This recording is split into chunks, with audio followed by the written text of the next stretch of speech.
Well, look who's been busted in disturbing Trump assassination plot, inciting others to do it too. This is what passes off as art today.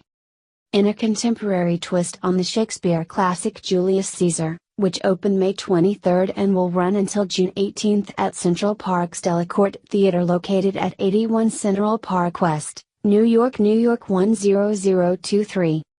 So-called artists have sunk to a new low by taking it upon themselves to make the new Julius Caesar look like President Donald Trump. Greg Henry, who is the main actor in the play, bears a striking resemblance to President Trump in a business suit, red tie, and blonde hair. When he is brutally stabbed by senators as he is giving a speech. And as if this wasn't disturbing enough, his wife, Calpurnia, played by Tina Benko, speaks with a Slavic accent, not unlike that of the First Lady Melania Trump. The play, if you can even call it that, goes as far as showing Caesar himself while tweeting from a bathtub. One play attendee, Laura Sheffer, called it shocking and distasteful. She went on to add that if this would have been done to any other recent president, this would have never flown. She made it very clear she doesn't love the president, but since he is the president, you just can't assassinate him on stage. And who is the main sponsor of this distasteful play, you might ask? None other than the rag publication that is the New York Times, which is currently owned by the richest man in the world, the Mexican Carlos Slim. Dare.com reports. The mainstream media's normal lack of interest in Mexico, our southern neighbor, was briefly interrupted last week.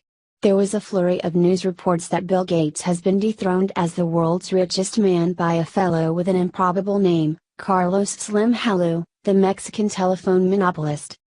After those 6 weeks of hearing from the MSM that Mexico was unutterably poor and that illegal immigration is the only hope Mexicans had, this richest man in the world is Mexican story seemed a bit off message. No wonder the press went right back to ignoring Mexico. It's not that there aren't colorful, in fact downright lurid, stories to be covered south of the border. For example, have you ever heard of Jorge Hank Rhon, who in 2004 was elected mayor of the big border city of Tijuana? It's as if Phil Spector was chosen mayor of San Diego.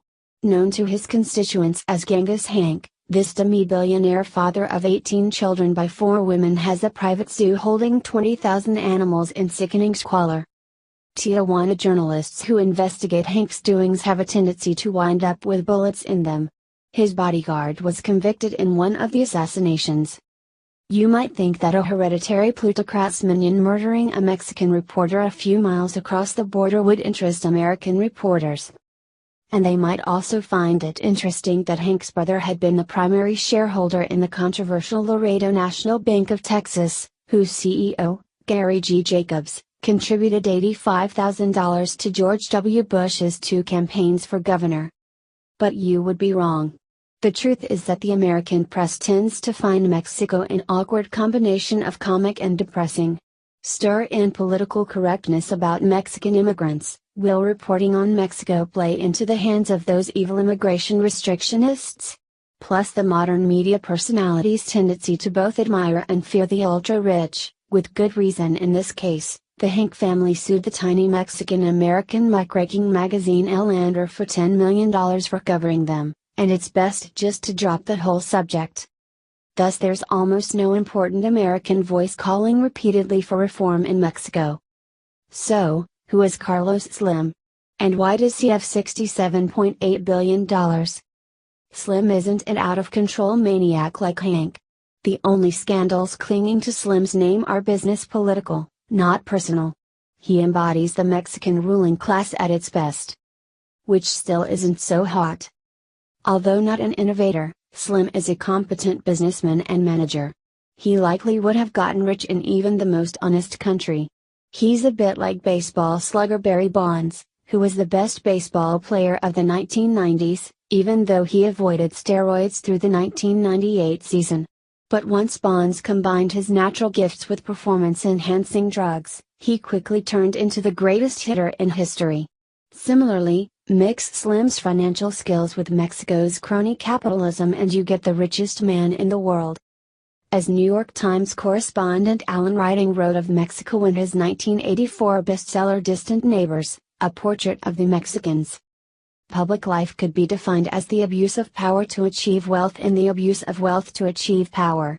It's worth examining how the master plays the game. The Mexican-born son of a prosperous Lebanese Christian merchant originally named Yusuf Salim Haddam, Slim made his big move in 1990 during President Carlos Salinas' corrupt privatization binge, which was enthusiastically endorsed by the elder President Bush. He bought the government's telephone monopoly. Interestingly, Slim's telephone monopoly was written into NAFTA, negotiated during Bush I, granting Slim a decade without foreign competition. Andres Oppenheimer, a Pulitzer Prize winner of the Miami Herald, reported in his entertaining book on the Salinas debauch, bordering on chaos. Salinas offered their buyers sweet regulatory deals. He offered them a series of behind-the-scenes government favors that would guarantee the profitability of the new owner's investments. Okay, time for a wake-up call, scumbag liberals. If this would have been done to your precious little man-child former President Barack Hussein Obama, you would have raised bloody hell. This is not art and it's not cool. We are a nation who has had to endure multiple presidential assassinations and attempts.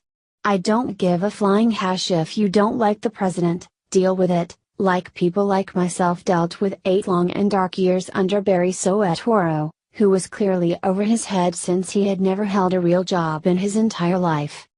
Please share if you believe liberals should treat President Trump with the same respect they treated Hussein Obama with.